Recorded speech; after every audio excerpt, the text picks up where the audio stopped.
it's your girl Healthy Ash, and today we're going to be speaking about what I learned from my 7-day juice fast. So I feel like the biggest thing that I learned while fasting was discipline. I feel like discipline is having to do what you need to do even when you don't want to do it, or doing things that you know will benefit you or what is best for you even though you don't want to do it.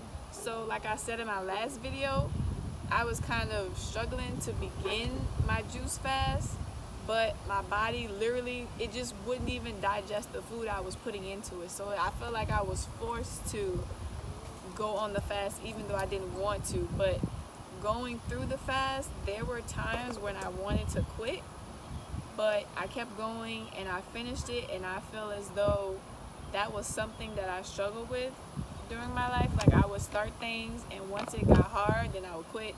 So I feel like it helped me to become more disciplined in doing the things that I need to do, as well as it pushed me to not quit and give up on things just because they got hard. Looking up the definition of reliability, it's the quality of being trustworthy or of performing consistently well. I feel like a lot of time we aren't really in tune with our body, and our body can't really depend on us to give us the signal of what is wrong and know that we're going to do what is needed to do to fix the problem. Like, your body is constantly sending you signals, whether you get like a headache or you get a pain signal. Like, it's constantly sending you signals to let you know what is going on.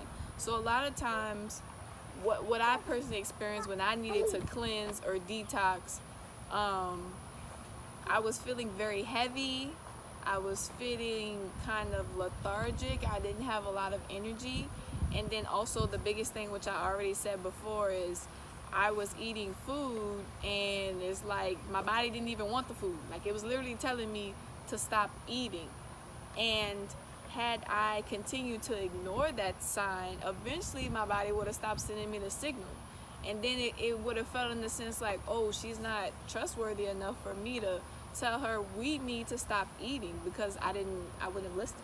So by me going on the fast, me and my body, we established a relationship of trust, of reliability, in the sense of they can send me the signal of what needs to be done for the best, and they know I'm going to listen.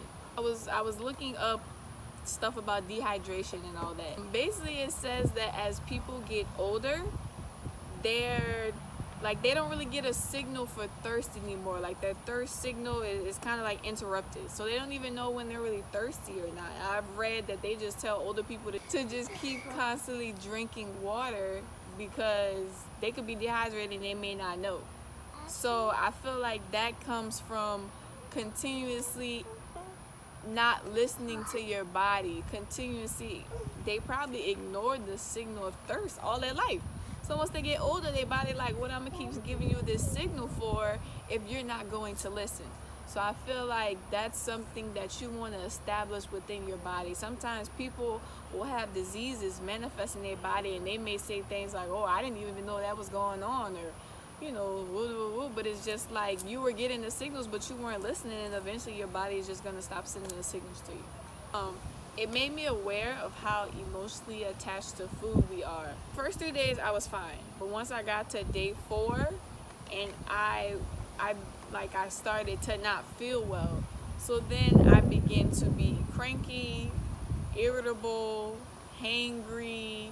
I just was like not a pleasant person to be around, just because I was just so focused and consumed on not being able to eat food that it just kind of made me angry. And I feel as though that's an example you can use of like somebody who's addicted to drugs. Like, if you take away crack from a crackhead, they basically can't get what they want. They're gonna have like a temper tantrum. They're gonna be extremely angry. They're basically going through withdrawal symptoms, and because the withdrawal symptoms are so aggressive, they don't know how else to handle it than besides to be angry. And I feel like I didn't go through it in that degree, but in a sense, it's like a similar concept. If you're not addicted to something, like, you know, most people say they are, but if I take it away from you and you react negatively like that, that kind of makes it seem like, okay, well, maybe you are addicted, and that means it has control over you. And you ever been around somebody and they just wasn't themselves, and then they get some food, now they all happy? I don't feel like that's good. I feel like the only person that should be able to control your mood is yourself.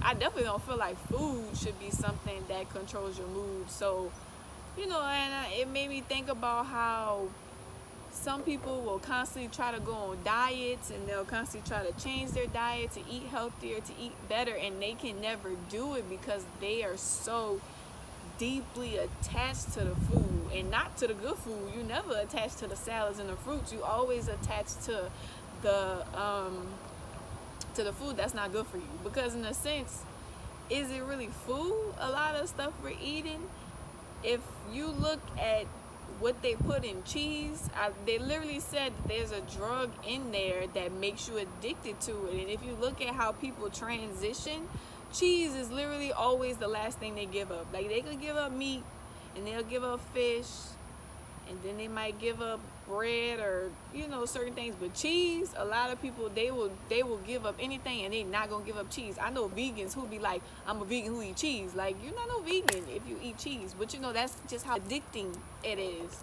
I feel as though I thought this fast was very tailored to physically helping my body, but honestly, I feel like it was much more of a mental and spiritual elevation than it was physical, in the sense, like, the things that I learned about myself and then was able to correct during this 7-day fast it was completely priceless. It's not something that I could have learned, I don't know, just doing anything else. So honestly, I feel like if you're struggling with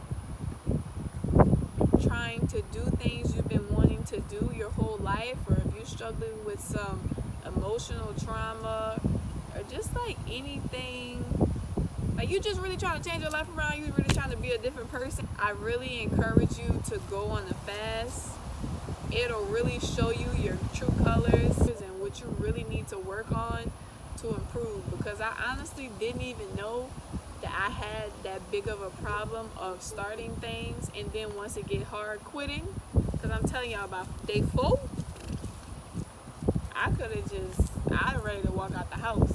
I hope you guys enjoyed this video. I hope that you learn a lot of things from this video, and maybe you can resonate and understand what I was saying.